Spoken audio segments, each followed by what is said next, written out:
Hello, gorgeous beings. How are you all doing? How is life treating you? How are you getting on?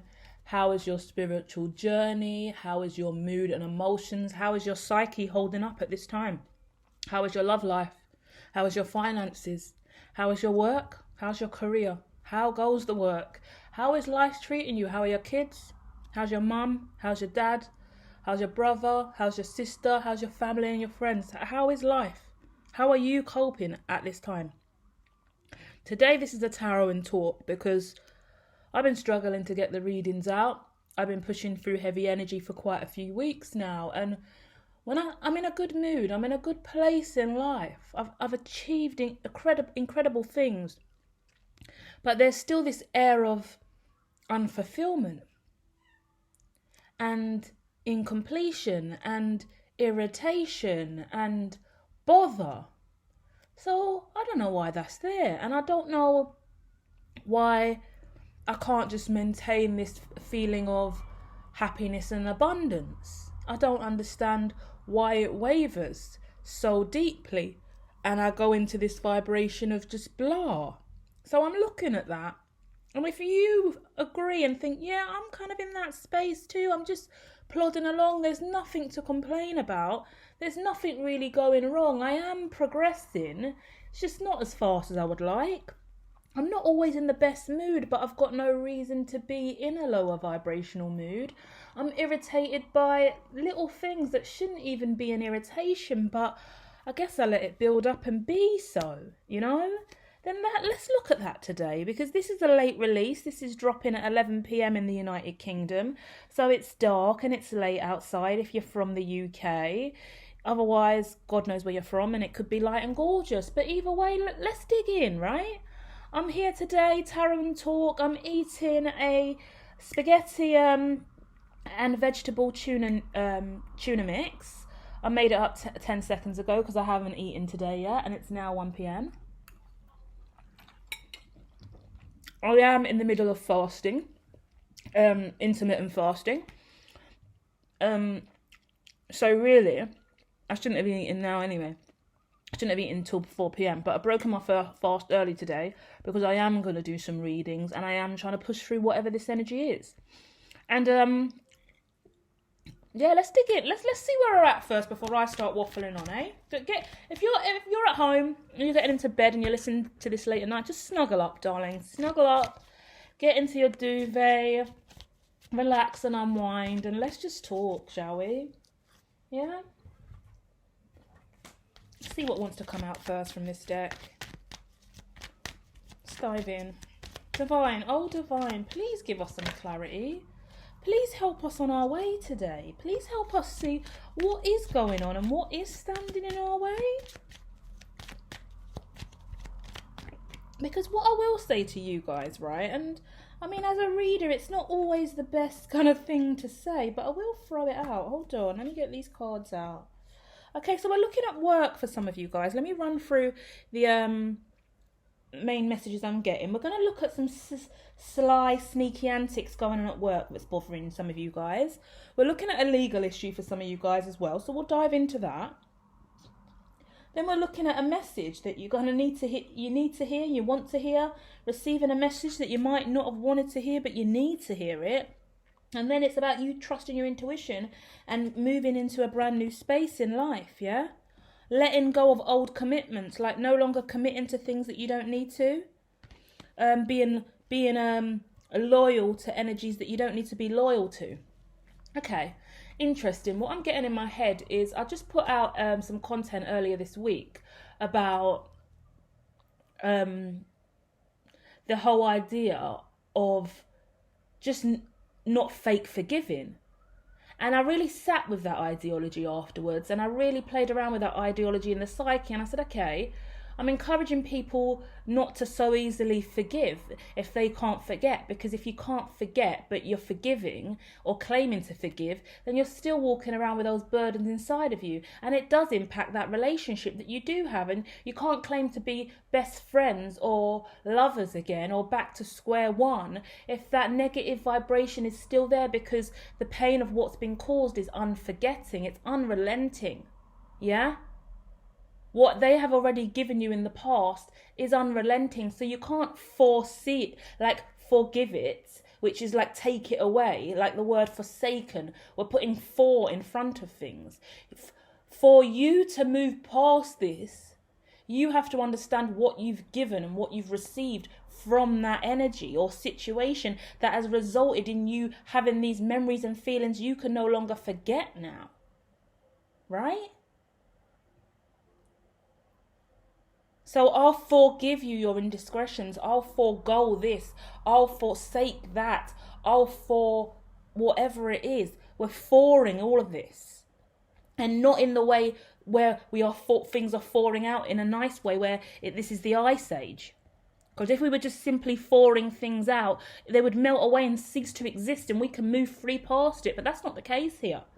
Let's talk about the iceberg, and not only from the Freudian philosophy, which I love so much, but also from the perspective of the Titanic. That Titanic right there, there's an iceberg. That's that thing you can't forget right there. Isn't it? That fucking iceberg. What a fucking beautiful story. What a beautiful simile and metaphor. That iceberg in the Titanic is indeed the element of the psyche that is conscious that we cannot forget, because we are burdened by that memory and experience provided by that other entity. Memory, right? Trauma, pain, upset. I guess this is the conversation today, and I'm going to try and talk to you through a mouth full of spaghetti. I don't care enough. So I'm sorry, guys. This is an ASMR mukbang. But today I need to get to the bottom of what this energy is, because for me, it's just accruing in the atmosphere. And no matter how far down the line I walk, no matter how far I get to, there's still this element of not forgetting. And every time I can't forget, I can't move past it and reach my higher self. I've got a mission, I've got a destiny, I'm doing incredible things in my life. So why is there this lower vibration lingering around me over and over again? These unrelenting thoughts and feelings that contradict everything that I'm truly doing. I am truly aligned. I am truly in a positive space. There are a lot of things in my life that I am not happy with. I would rather be here or there or have this or that. But that's life. We have to work towards things. So what is this niggling vibration in the atmosphere that is suggesting I am stuck or bound or limited or stuck or... There's no real word to explain what that vibration is. But there is this defeatist energy in the atmosphere, and I've pegged it, and I've seen it for a while, and it just keeps circling around me. And I'm thinking, okay, how long are we going to continue to feel defeated here? Because I'm over it. Are you over it, collective? Do you want to keep being defeated here? Is this a nice vibration that you're in? Because as a reader, I'm sitting here going, okay, like, is this the collective energy or is this just me? Maybe I should pull away and not do a reading for a week or two, see if the energy clears up. Is it me or is it the collective? How on earth am I channeling as a medium across the airwaves? Either way, I don't want to feel defeated anymore. I'm trying too hard. I'm working too hard. I'm putting my heart on the line. Every single day I show up, I put 110% in what I do.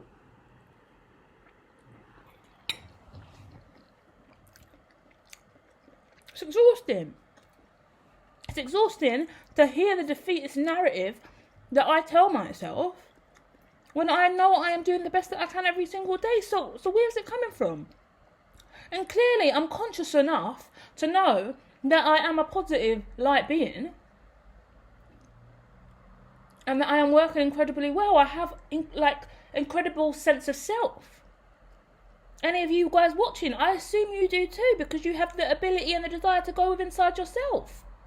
Well, I'm talking about me, but you're pulling the threads from that and analysing that from the perspective of you. We all share from each other's stories and experiences. Anyone engaging with my content, I'm sure you dig deep into the psyche, because that's all I do. I'm a psyche diver. We're out here diving into the psyche, exploring the mind space across space and time. So why are we feeling defeated, collective, huh?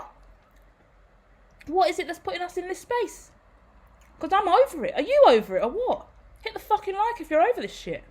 Because I'm not staying in this vibration any longer. I've got too much other stuff going on in my life to pause here and hold this vibration. It's like me and my fucking Starfleet are over here. My whole space team. We're like, hold it steady, hold it steady. And I'm like, hold on, wait. We've been holding this vibration steady for the last fucking month. And actually, I feel like it's a ruse. I feel like it's a guise. I feel like it's a low vibration. I feel like we're being wrangled. I feel like we're in a fucking simulation. Do you know what? Captain says, don't hold it steady. Let it fucking go. Let it fucking go. Let's see what happens then, shall we? Because there's no need to hold on to this feeling of defeat and it's going to pass. Oh, I'm going to feel better. Oh, I'm going to make it. What? Make it where? Make it how? Make it when? The now matter is all that really matters, right? Everyone's screaming Eckhart Tolle. We've all read the book, haven't we? The power's now. So if the power's fucking now, what are we holding steady for? Fuck it, drop the weight. Oh. Truth of the matter is, we're holding steady onto a status quo, onto a social standard, onto a self-fulfilling prophecy that isn't ours, right? Yeah, you heard me correctly. You heard me correctly. I'll run that again for you guys. I'll pull up the blood clot tune for you on that one. We're holding steady on ideologies, methodologies, belief systems and incentives that are not aligned to our Most High. They're aligned to someone else's. They make us fit in with the rest of the crowd, the rest of the crew. I'm holding steady to a certain kind of algorithm model. The time I put my content, how my content needs to look. Because I know the algorithm masters want it to look a certain way for it to get a bit of traction. So who am I holding it steady for? Not fucking me. Not fucking me at all.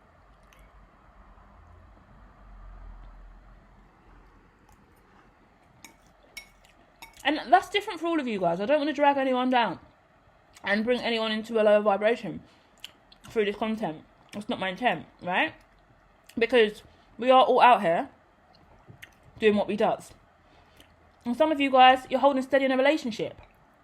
And you're still washing up the dishes for both of you, and you have been for the last 4 fucking years. And he hasn't washed up a pot or pan. Let's be real, I don't want to be stereotypical either, male or female. So, women ain't washed their laundry in ages. Ain't clean the coffee table in months. But it's always you. Putting your feet on the sofa. Ain't hoovered the house. Do you even know where the hoover is? Do you even know where the hoover is? You're always cooking. You're always paying the bills. You're always doing this and that. And you keep telling yourself, hold steady. Hold steady. Hold steady. It's a ruse, mate. It's a fucking ruse. We're all holding steady for the wrong reason. We're holding steady to keep someone else. Us holding steady is keeping us in limbo, and it's allowing someone else to go underneath the fucking limbo stick, partying away, doing a little hula dance. We're holding the fucking limbo stick like dickheads on the side, and then the people that are actually creating these standards, at least in our mind frame, because we set pace, right?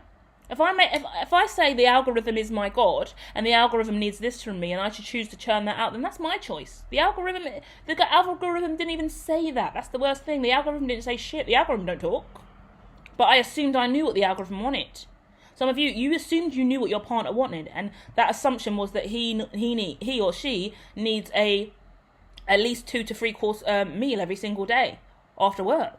So you set the pace to do that. Yeah? You set the pace of what you felt like your kids needed. What your brother, sister, mother, father, uncle, auntie needed. You set the pace for all of that.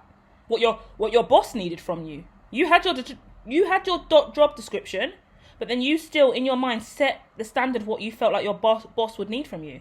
What your colleagues would need from you. And since then, you've been following that status quo. So your boss is doing half the job now. Because in your mind, you told yourself that you needed to do all this for your boss. And actually you didn't, because half of that was your boss's job. So now you've got double the workload, and you've been sticking with that, holding steady on that workload that you can't manage.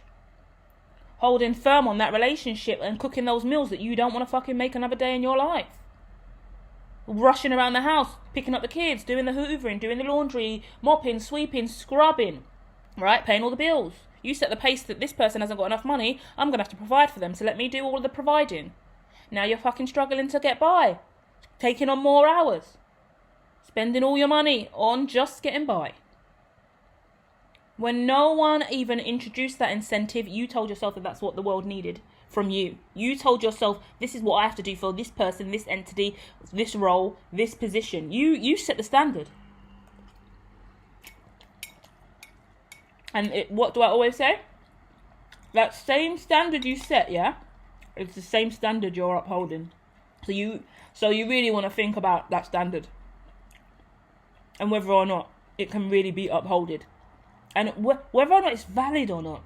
This is what the reading's going to be titled. Hear this. Think about this now. How valid is your reality at this time? Tell me in the comments. If we broke down every section of your life, yeah, and we went emotional, what are the emotional sentiments of your life? Then we went to like we would in tarot anyway with the elements, right? So emotions is cups, swords is air, mind space, yeah. Then we're talking about fire, the passion within you. Then we're talking about the grounded materialistic nature of earth. That's the pentacles, yeah. With all these four elements, and then we've got the major arcanas, major life events that change, births, kids, christenings, key events, yeah? Across all of those 5 elements, yeah, and that's also spirit, yeah?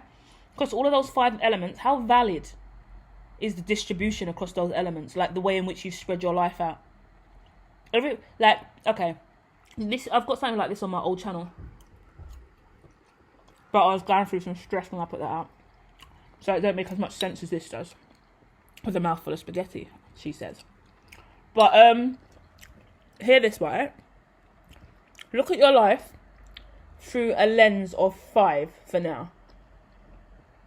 All those elements I just said. So earth, fire, water, air, and spirit.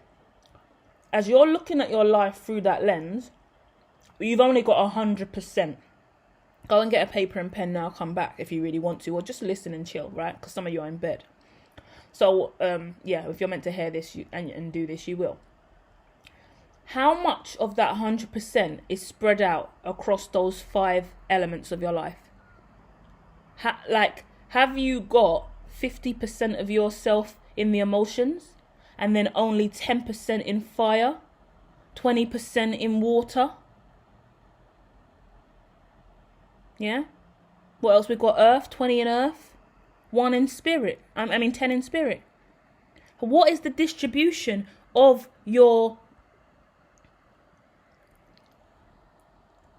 energy, your mood, your emotions, your well-being? How are you distributing all of this? You've got to look at it really from a new age way to truly understand, what am I doing here? Am I living right or not? Because something's not adding up. So let's use me as an example. You know what? I'm the greatest developmentalist to ever live. Let's just throw that out to the collective as we manifest that into our reality. So let's talk. This is about development today, right? How we're all functioning. So let's break this down. I've only got 100%. Straight away, spirituality is taking up a decent chunk of my life. So I would like to say that we want to put at least 20% into the spiritual element of my life, okay?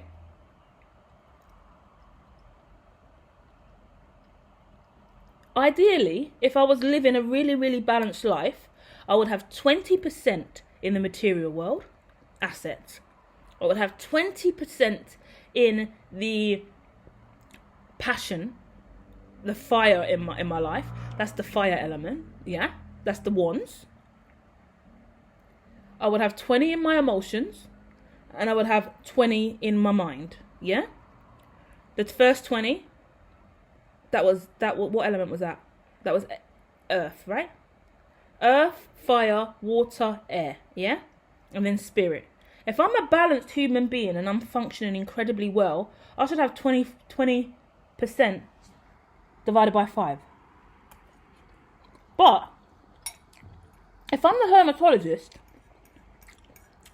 writing a white paper, building a crypto exchange, incredibly depressed and stressed throughout this whole process, feeling really alone and isolated, not forgetting the trauma from my past, guess what? My life doesn't look like that. I'm not balanced, yeah? So what are we looking at then? My earth is definitely neglected because I've had to make sacrifices materially in many ways. That also puts me in a bad mood. So my earth's impacted, so let's say that's at a 10 at least. Let's say that's at 5. Let's keep it real, the earth. We're low on the earth, right? 5% is in the earth element right now. Pentacles are at a 5%. That's dreadful. That we're in deficit over here. My energy, my vessel, my unique self is now in deficit immediately in the red in earth. Highly reflective of my accruing debts at this time. Let's keep it real. Then we move on to the fire element. Oh, this bitch has got passion. She got passion for days. I'm a passionate motherfucker. Where are you logging yourself? How passionate are you guys? My passion, let's say I'm driven by my passion. Let's give that a 25. I'll give that a 35. How about that? 35 for the passion because passion drives me all the time. So I've got 35 on the passion. I've got 5 on the earth. What we got left then? Next we've got the water. Oh, I'm an emotional wreck. Always have been. So what are we going to say? Probably give that fucking a minimum of it's got to be about 35%, 35 as well. Or maybe, yeah, 35. Or 30. Let's say 30 on the emotions, yeah? So we got 5 on earth. We got 35 on passion. We got 30 on the emotions. So far, we're sitting at a 70, yeah? We've got 30 left. Well, and we're really weighty in the fire.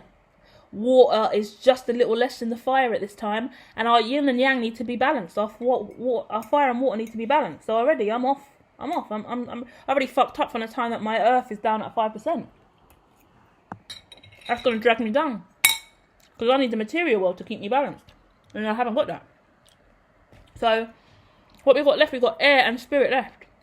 Well, we know that I'm in my head on a regular basis, coming over here chatting to you guys, living in the fucking psyche most of the time. So, realistically, we're going to have to take that shit right up to a 35 as well. So what, I've only got 5% left for spirit. And I claim to be a spiritualist. Claiming to be a shaman. Wow, that's devastating. That explains my conundrum then, doesn't it? What an awful situation to fucking be in. Let's run the numbers on that again, shall we? Make sure that's vetted and checked. Let's go. 5. 35. Leaving that to a 40. Then we said we had a 30 on top of that. Makes us to a 70. Then we said we had a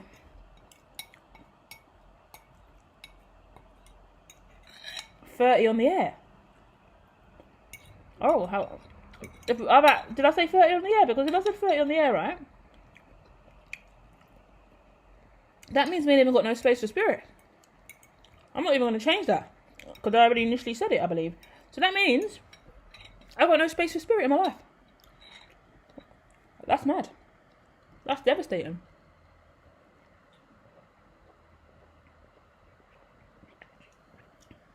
Do you see how easily we can miscalculate and make all of these assumptions and still be off in regards to our mental health and our emotional well-being and how we should be moving forward in our life?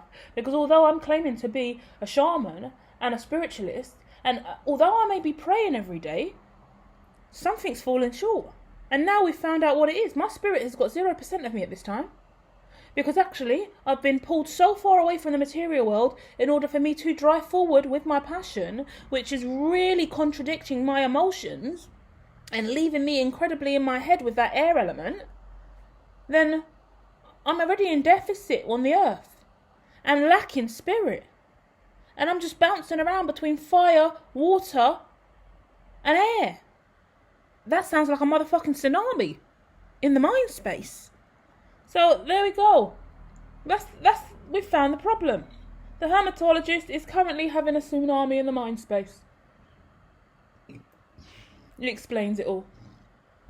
And now I'm belching on YouTube after eating spaghetti on YouTube. Clearly this is a tsunami moment. I don't know how you guys are finding this. Feel free to hit me in the comments and let me know. But the truth of the matter is, it hasn't been an easy cycle for me. And I'm so glad that I've just run through that ideology with you guys, because it has provided really, really important perspective. So now I've just told you about that, guys, and how important it is to scale your elements and percentage-wise. Let's look a little bit further at that. And now we know the scaling model. What do we do with the results? Yeah? What do we do with the results, people? Because if I know that I have 5% earth, this is painful for me to say, because it's a real revelation I'm having with you guys, and I know it to be true, but I ignore it all the time. I refuse to allow it to be so. But I'm now being told, clear as day, that I need to sacrifice some of my passion for the material world. So in my instance, where I see my craft and my work doing what I do every single day, which does include all the stuff on social media, but it includes a lot of stuff going on behind the scenes at this time, which accounts for some of the air element as well, actually, we'll say that. But a lot of my passion in regards to what I'm crafting as an independent, because I've created my own career and lifestyle. But supposedly, in order to be truly balanced in line with this philosophy that I've created, I need to sacrifice some of my passion for the material world. So that means I'm going to have to either take on contracts, bookings, or freelance work in careers and sectors that I don't want to be in. I'm going to have to go into sectors and environments I would rather not work in order for me to make ends meet in a more convenient way. That to me sounds like hell. That to me sounds impossible. So when you're presented with a conundrum like that, what do you also do, guys? How do you manage stuff like that? Because part of me has been telling myself for a really, really long time that God is guiding me. But we've already seen, when I worked out my percentile ratio, I ain't even got space for God. I'm claiming God. I'm over here screaming God every other day on here. But my percentile's telling me God's not even making it onto the board at this time, because I've got too much passion and too much water. And it's all in my mind. All of this air as well. And my earth's not reflective of that. And this is what I'll say for anyone out there, and feel free to give me advice. And it's about the time you lot started giving me advice, right? Come on, guys, help a sister out, right? Because what really what is most burdensome for me, where I'm at in my life at this time, and I guess this was more of an issue a year ago, because a year ago I really had that talk with myself, and I said, okay, I've made it to this point in my career. I haven't worked in the old sectors I would have normally worked in for years and years and years. I now have a degree, first class degree in psychology. With that degree, I can go and get an undergraduate position in all of these sectors for a measly 28k. Yeah? That's how, no offense to anyone who's on 28k, well done, I'm really, really proud of you, that's amazing, you've achieved great things, you have a standard salary, I don't even have that. But in my mind, where I'm going and what I want to achieve, I've got bigger goals and visions, right? I value anyone who has the ability to, instead of doing the long-term thing, which I'm doing, sacrificing everything for the long-term mission and vision that I foresee, and going, no, I need a job now, I need a steady salary now, and you're willing to do that, then I value that. I could probably learn a lot from you, because my struggle is I can't really do that. I don't want to go in to and take on an undergraduate position, working for somebody else, taking on these roles and positions that are not going to be enjoyable or benefit me in the long run, in line with my entrepreneurial vision and career goals, just for a salary that, in my opinion, is nothing compared to what I'm sitting on research-wise and intellectual property-wise. And I know we all think we're destined for stardom and to be millionaires and billionaires. But that's great. We can all think that and dream that. But I know that. It's the difference. It's a difference in perception. And then we can all still look at people, and I'm sure loads of people will hear this and be like, oh, yeah, pipe dreams. Oh, what a dreamer. What a believer. And that's lovely. Thank you for sharing that you think I'm just living in the pipe and I'm just a dreamer. But I know me. Do you get what I mean? And I hope you all take that on board, guys, because if you're like me as well and you think, oh, well, people are just going to think I'm living in the pipe, just a pipe dreamer, I'm just another pipe dream, just one of those believers out there thinking they're going to be a millionaire, be a billionaire, achieve this and achieve that. And yeah, do you know what? If someone else said it to me, I would actually think, yeah, what a lovely pipe dream you've got. That's nice. You're such a dreamer, you are, such a believer. Go on, keep believing. But the difference is, I know me. I know my mind. I know my ethics. I know my workload. I know the data and the code and the philosophy that I'm sitting on. I know what I've got. Do you get what I mean? So when you know what you've got, you just have to nurture and nourish that. So I'm digressing, because once again, I don't know how am I supposed to balance out my passion then if my passion's at 35%? If my passion is at 35%, and my material world is at 5%, what am I supposed to do? Go and get a job and work for someone else? Couldn't think of anything more. I want to cry. Saying that right now, I'm holding back tears. Because in my mind, I'm like, hell fucking no. Hell fucking no. Like, I don't mind freelance and stuff like that. I'm not going back into a standard sector just plodding along. It's not for me. I've come so far in my career. And do you know what? Even when I was, all the years I've left being a key worker, right? Working in schools and children's centres and just the education sector, full stop, right? All the years I've been working in that, but up until 2020, until I actually got my degree, when I left in like 2016, 2017, there was always moments for me to look back and think, maybe I should just go back to that sector. But when you look back here, the main issue here is, well, my CV only takes me up really until this point when I last had a full-time job in this sector. I haven't worked full-time in this sector since 2017. So if I go back, the way that the society is structured and the institution is structured, it suggests that I've got to go straight back to the entry point at which I last exited. But since then, I've done so many other things.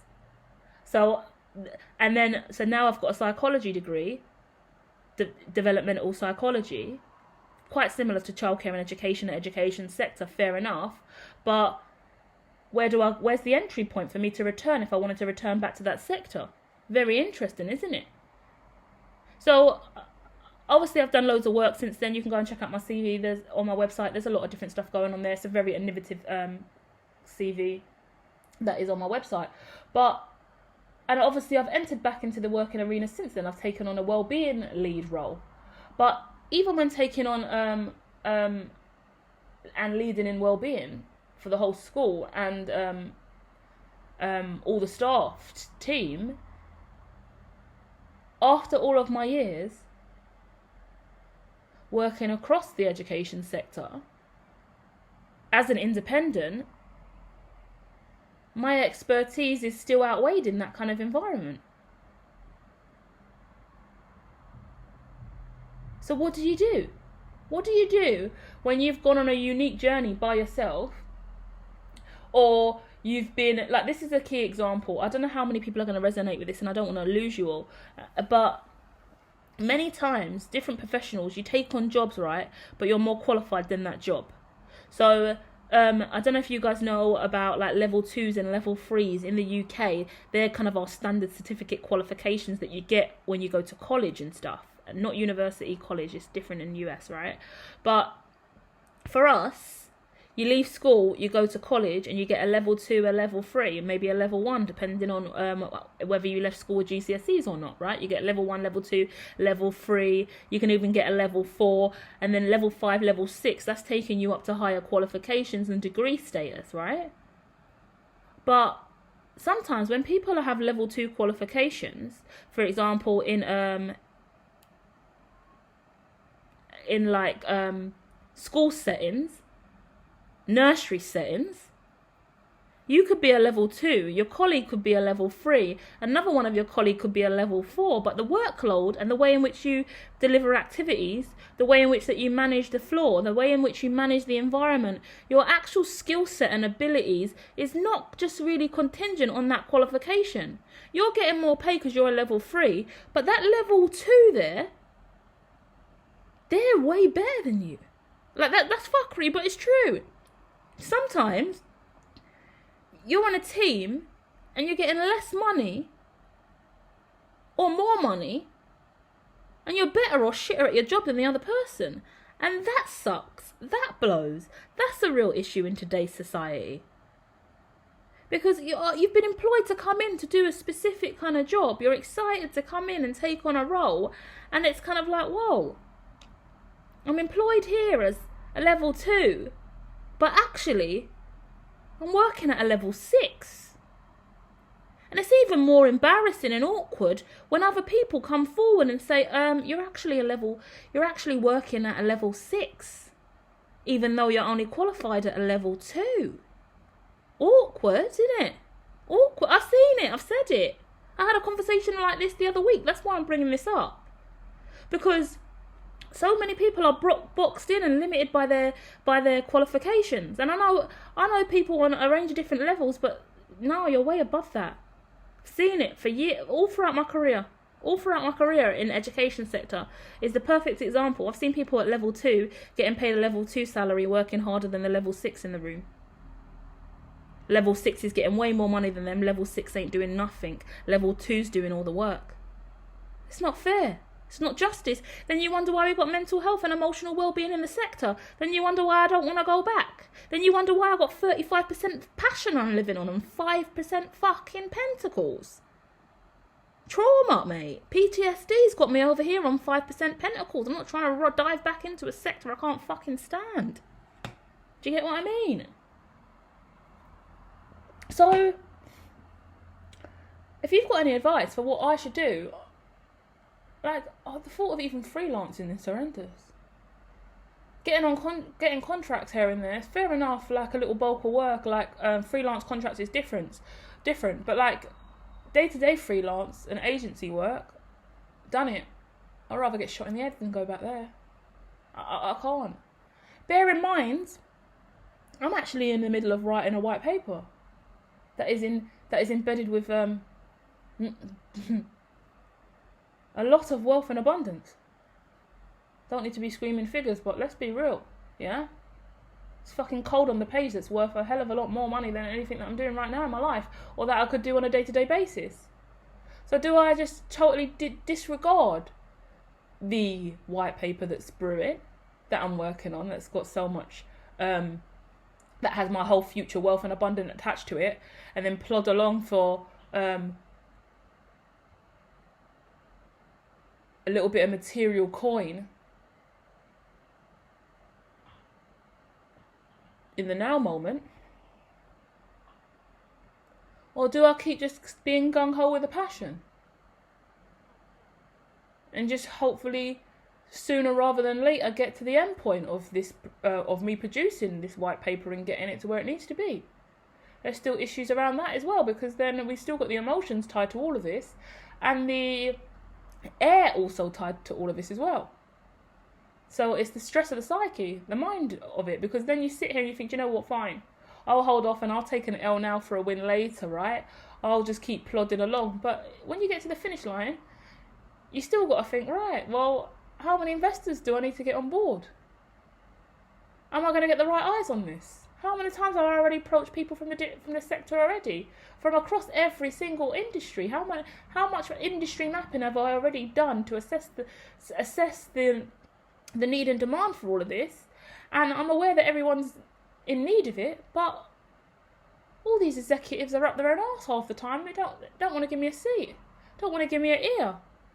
So am I even going to get the voices? Am I even going to get my voice out there to the degree at which it needs to be? Am I going to get the ears on this? Am I going to get the eyes on this?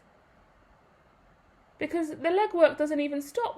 I'm thinking, the white paper, me creating this is the hardest part for me right now.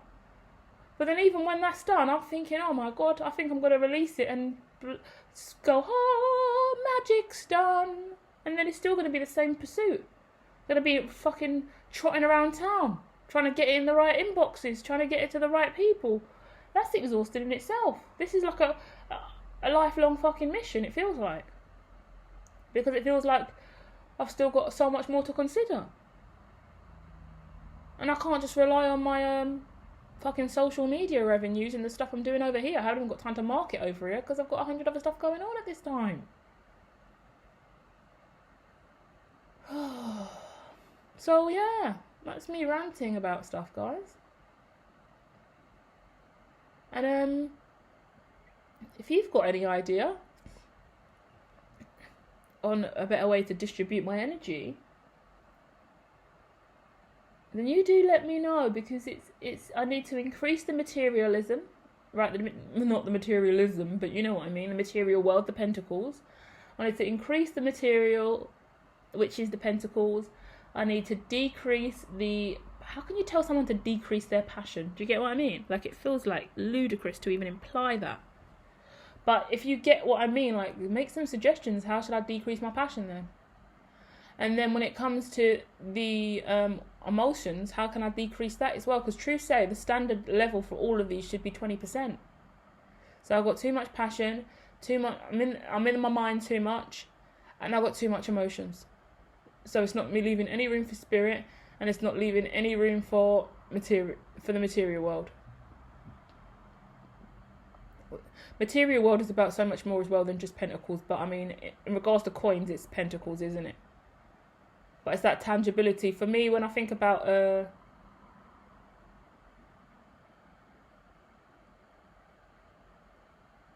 the pentacles, I think about Maslow's hierarchy of needs more so, and I think about the red section of that. So it's the physical, it's the health as well. It's like working out, making sure you're eating right, your body's right, you've got the right nutrients, you've got the right shelter. So to a certain degree, that's all good and well, but to another degree, there's always certain standards that we want to keep upholding, like, once again, right? So yeah, and the thing is, if I look back at my life, and this is what I've been doing lately, which probably upon reflection is maybe what's been holding me in this kind of hold steady energy, it's because it's been easier to go, well, I'm not where I was last year, I'm still improving, I'm making more money than before, revenue is increasing, things are getting better, I am doing good at this, I am doing good at that, but I'm still far away from where I need to be in so many areas. And I think the passion alone is what keeps taking me off my throne, I guess, if we want to look at it like that. Because it's pretty difficult to uphold, and I guess we're dealing with a lot more burnout and irritation, and the water's revving up a lot more. The emotions are going to rev up a lot more to temper the fire when it is out of control. And then what does that do? That produces a lot of smoke, doesn't it? That goes straight to the air of a situation. Now we're talking about carbon emissions. zero net on that energy. I'm gonna have to zero net my whole fucking life at this point, right? And start again. Sounds really sucky actually now I say it like that as well, because it's actually quite serious. I'm about to go, guys, I'm gonna have to switch off now and shut down so I can zero net my whole fucking life. Don't mind me. So yeah, I might, if I get at least 10 likes, I'll do a zero net piece on how to zero net up your energy. Yeah, I need 10 likes, or I'm not doing it. So we'll see what happens over here. I'll pull one card for us to sum up, because we didn't even really get to the tarot in all this time. But if I do the zero net, it will be a nice little talk about how we just go straight to zero across all of our 5 elements, and then slowly start rebuilding them in line with who we really are now.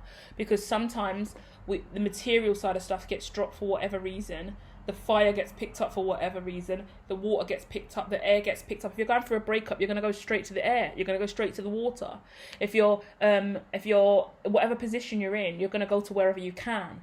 The main reason my passion has been so high and I've been so gung-ho and in the fire element and so low in the material element is because for a period of time I was stuck in the material element. And I was stuck in the material element before I got my house. I couldn't really do anything. I was trapped. I was in limbo until I got my house. And then as soon as I got my house, I was still already in such high passion. I just carried on it with the passion, and the passion just stayed and increased. And in that period of time, I could have made a slight shift.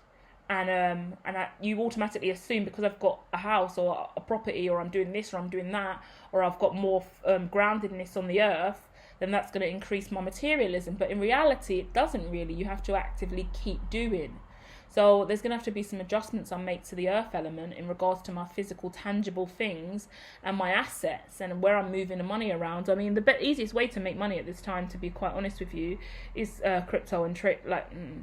I say crypto loosely, but I mean just investing in digital currency, currency, decentralized finance is the best way to go about making money, full stop, at this time. So the fact that I still, even in the mind frame, go back to that old narrative of, well, I used to be a key worker and that's what I know how I used to make money. I used to be a level 3 and then a level 4, and then I used to just go and look after kids all day. That's how I got a salary. And I'm so far away from that life, and that's what's scary. Let me leave all of you with this, because anyone out there who's decided to be a full-blown influencer or quit their job, go self-employed, change their life around, oh God, it's scary. Because in your mind, yeah, you walk so independently on your own down this unique path, and when you look back, you don't really know where to look back to, because the last place you truly come from, where you had home and you had solace, was so far away. You wouldn't fit in there now if you could. You wouldn't even want to. You're left for a reason. But I go back to the last time I had a standard salary coming in on the same day every single month, and I'm like, shit. That was when I was a level 3 key worker. I'm now an undergraduate with a first class degree, may I add. Class of 2020. Struggles real. COVID was a bitch. But it still makes you kind of think, well, where do I move with that? Because most people would leave uni and then just go and get a job with their new undergraduate degree. I knew that wasn't for me. I was already an entrepreneur in uni. I was already doing my entrepreneurial shit in uni. And my research for the business in uni. Registered the business with the support of the business professionals in uni. I was just walking around. What do you do here? Right, I'm just Googling people, searching what their roles were, just harassing them down at their office to get them to tell me everything they knew about this or that subject, just to help me get my brain in right for what I was creating. So, but imagine after all that time, 2016, 2017, I still haven't got a holding point of, well, this is like of the new place I'm in, I guess. So it feels like it needs to be a real period of acceptance where I really sit with myself and go, that old life that I knew, I've got to really let it go, at least from the heart space, at least in the mind. At least, you know what? I should go zero net on the earth element. I'm already at 5. Fuck it, throw away the rest of the 5.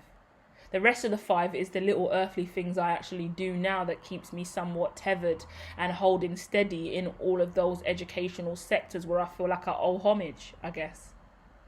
Because my heart came from that place, and that whole sector birthed me. So I still have a lot of heart and tethers and ties, and I really want to help that community. And I worked in a charity for a long period of time as well.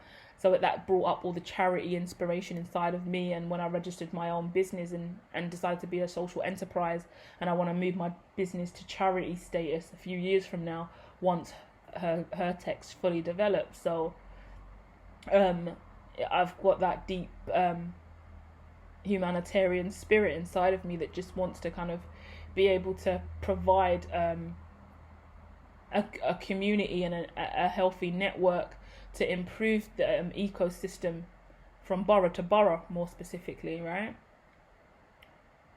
But I'm ranting now, and it's just about letting go. This is good for me because after all of our discussion today, where I was saying, guys, what am I supposed to do? Am I supposed to go back to these kind of careers and sectors and just freelance it and just get any kind of contracts in these kind of sectors? But the truth is, I'm too far gone from that. So actually, I've got to drop the need to even go into those sectors, and I've got to go gung-ho into the crypto lane. I've got to go gung-ho into trading. I've got to go gung-ho into decentralized finance. That's scary, man. It's really, really scary for me. Super, super overwhelming, because it's a whole different concept of making money and making ends meet. And I'm no what's the word? I'm not fearful of that whole kind of sector, and I can play around with cryptocurrency and trading when I want to. But to put your whole life in that domain and go, okay, this is gonna be the sole entry point. This is the new entry point now. I'm not going to keep going back over there. I'm not going to keep going back to the ground for that coin. I'm going to turn all of that coin into a digital currency. And then now I'm going to just start using that currency specifically as my number one currency. Wow. I'm going to get you guys a card now, because I've been ranting about me and my mind's blown with what I've just said, because it's so much more than what I can even comprehend with you guys at this time. So I'm going to have to sit with myself a lot and really establish how much of the life I've been holding onto on the ground makes me think about the 100, makes me want to go and watch the 100 TV series now. Octavia Come Sky Crew. I need to connect with my source and my favorite TV series to help me understand what it means to be a grounder.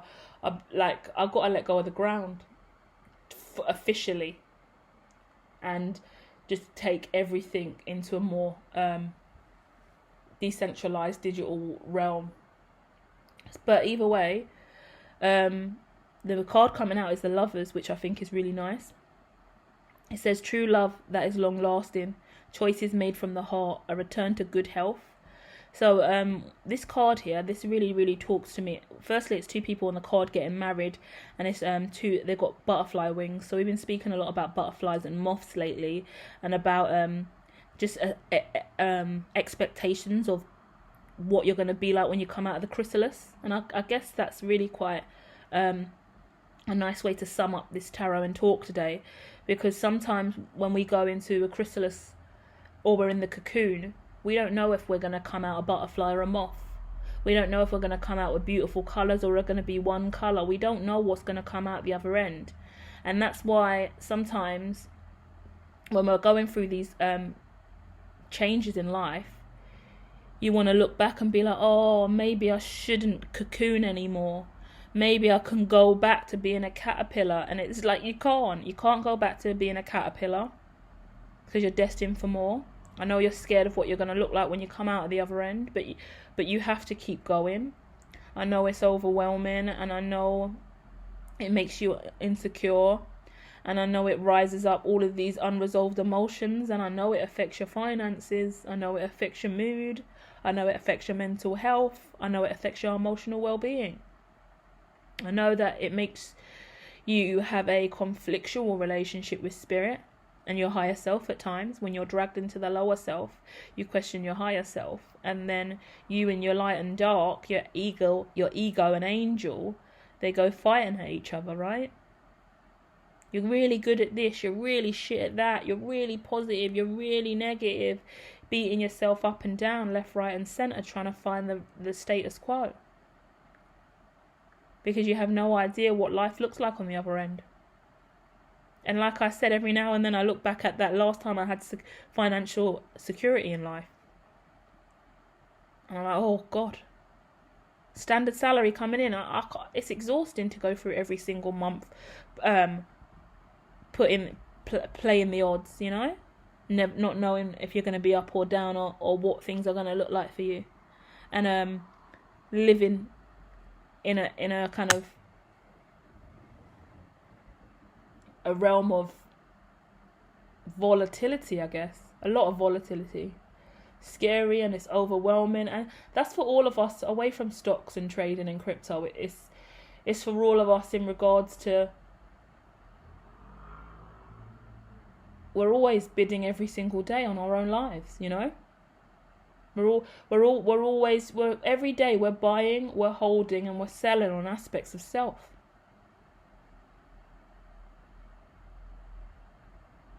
I'll buy this today, yeah, in the form of a relationship, a phone call, an email, a text. I'll buy a bit of that. Do you know what? I'm going to sell that text. I'm going to sell that WhatsApp. I'm going to sell that Instagram post. I'm going to sell that hashtag on. Actually, I'm going to hold that. I'm going to hold that relationship. I'm going to hold that call. I'm going to hold that email. I'm going to hold that text. I'm going to hold that takeaway this month. I'm going to hold buying that brand new PlayStation this month. I'm going to sell that old PlayStation next month. You know? In so many different ways, we are always constantly in the market playing. I have spoken about the bears and bulls of the moods and emotions. That hasn't made it out of the chamber yet either.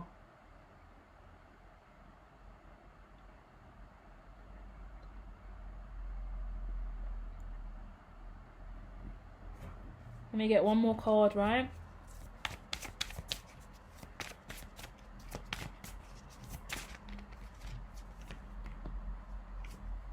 Oh, wow. It's really cool. It's really, really cool. Because I'm looking at the hyena, I'm looking at the wolf, and I'm looking at the nightingale, free spirit animals, yeah? And the hyena is the negative, that's the ego, that's the devil, that's the inner critic, but that's also the voices of everyone else. So, you know, when I spoke about the pipe dreams, there's this phrase that someone on YouTube said years ago, and it stuck with me, and I realised some of my friends used to say it to me years ago, and it kind of stuck with me, right? It's like, when anyone ever says anything to you about, oh, how's your little business doing? How's your little YouTube channel? How's your little this? How's your little that? Like, whoever said that, some YouTuber made a whole bit of content about it, and they were like, yeah, like, why do people, especially your friends and the people that know you, how's your little business going? Why are you calling it little for? A little this, a little that. If you know that's my life purpose and that's what I'm working towards and that's what I really believe in, why are you going to downplay it with that little?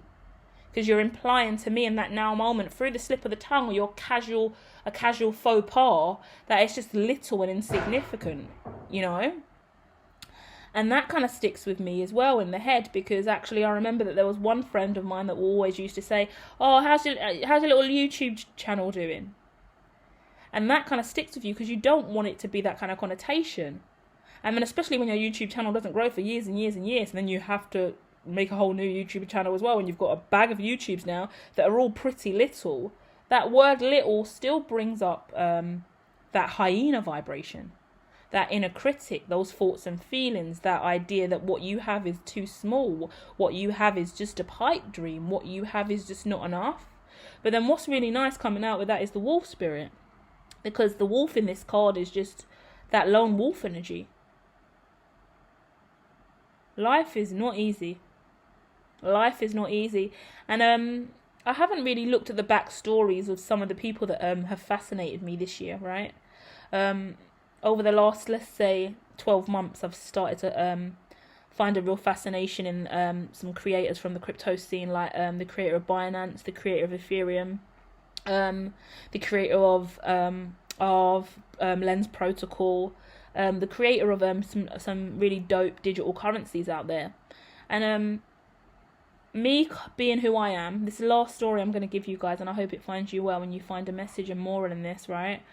But we all look to different people in our industries as influencers who influence us. Now, I don't want to be rude when I say this. I'm not going to mention any influencers from the scene.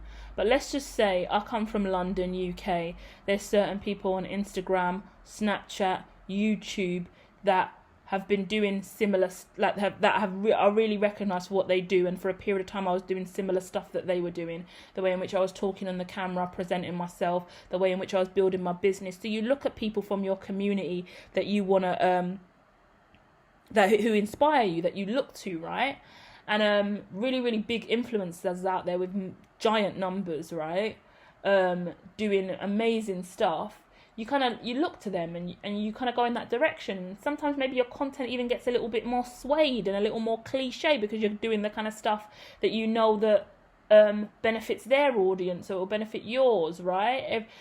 Or this different challenges that they're doing, you're going to do it as well. And the way in which they speak, you're going to kind of pick up those kind of that kind of dialect, because you're talking to that kind of collective. You want to speak the right dialect with your network and your community, right?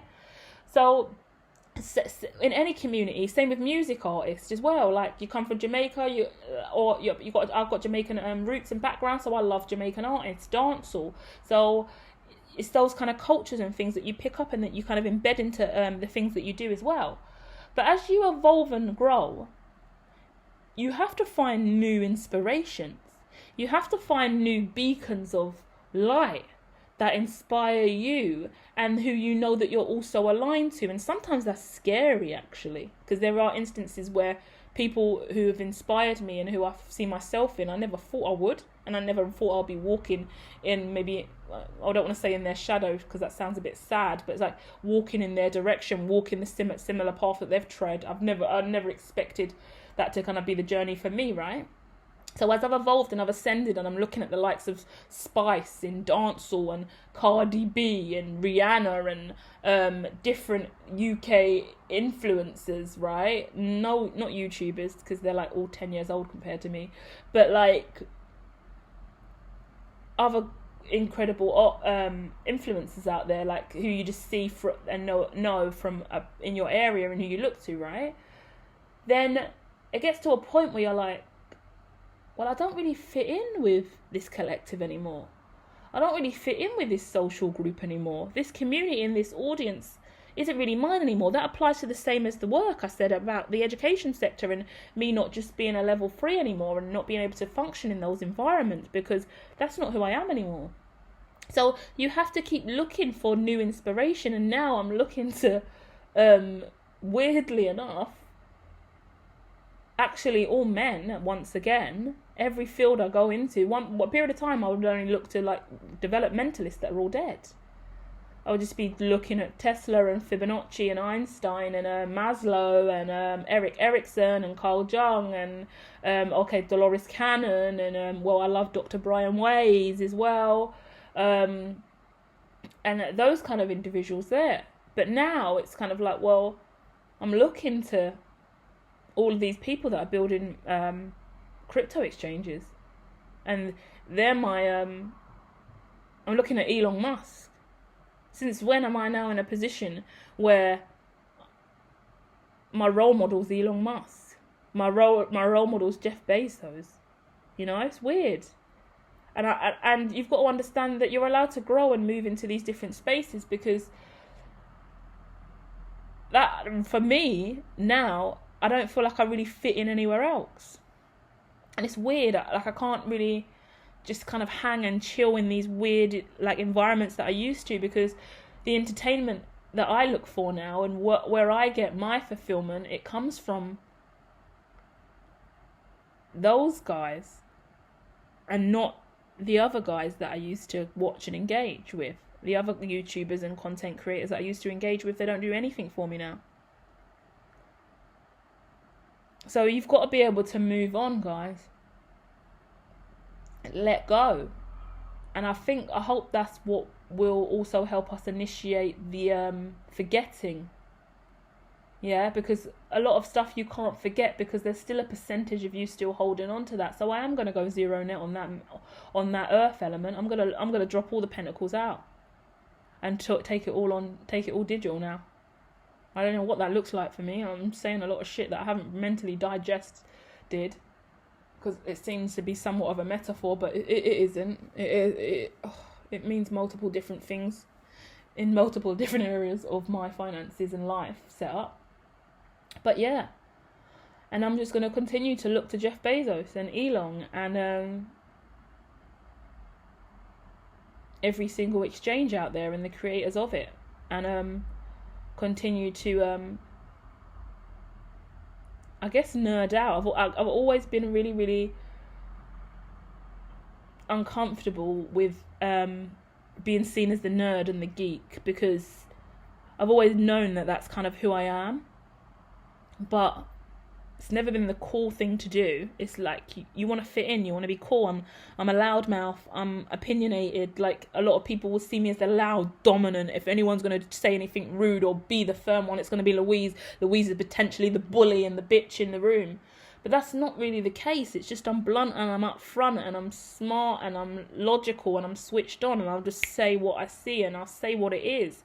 And actually, sometimes you don't even realise that the person who's being the harshest and the most kind of intense isn't the bully or the beast or the bitch. They're actually just creating absolute fucking a level playing field. And they're leveraging shit out, and they're just making sure everyone takes ownership of their actions in that now moment. Maybe controller is the right word. Maybe a controller is the right word, but yeah. You just got to be who you are, and I don't know, I'm going to stop because this has gone on for ages and I'm just cycling now. But I'm going to come back and do a part 2 of this tarot and talk, because I would love to do the zero net stuff with you guys, and I'm going to spend the rest of this month. So today's the 23rd of May. We're really behind on content as well because I've been swamped with other stuff. So by the... let's get a date up. Let's say the 7th of June, I'm going to come back. Let's log that in the calendar from now. And I'm going to trial a zero net approach on self for the next 2 weeks. And then see how things go. And then report back to you on any kind of developments of self, how I'm feeling, and what I've managed to do after kind of sitting with you guys and having this revelation. Now, if you enjoyed this content, do let me know. For me at this time, this is a bit more of like a therapeutic psychodynamic technique where I just go inside of self and just break down different constructs of where I'm at, share it with you guys. But the expression of this, talking, is incredibly important. Clearing the mind is incredibly important. Allowing yourself to cycle through thoughts, feelings, emotions, mood, metaphors, similes to kind of create a story around your life is always really important. And what's amazing about tarot is the images that they provide. They're a nice stimuli, a nice piece of a nice prompt. Like back in the day, some of the therapy sessions used to just be those images like with the black dots on it, and it looks like, what are you looking at? A butterfly? I see a man, I see a woman, you know. That's where imagery really stemmed from in therapy. And nowadays we're really, really branching out to a really new therapeutic styles. So this is one of them. If you would like to actually see the tarot cards, and you would like me to put some actual images on the screen when I do more psychodynamic tarot and talk sessions, or like tarot therapies, then let me know, and I can start putting some images on the screen and start telling you guys some stories about it. As we dive into the psyche a little bit, we can have some images to truly dissect how we're thinking and feeling, especially around our elements as well, because it's important to look at the earthly things we have, the emotions we carry, the fire and passion within us, the mental influences all of that in the mind, as well as how our spirit is coming in to nurture all of those elements. Yeah. So yeah, I'm going to continue to shift the content on this channel. I've had a dream that my numbers go all the way down and then all the way up and then all the way down and all the way up. But that's potentially me just having awful dreams because I'm stressed by the algorithm and thinking that my numbers should be higher than this at this point. But hey ho, we fight the algorithm in our dream space now. So love and light, thank you for sticking this out with me, and I'll be back soon with more.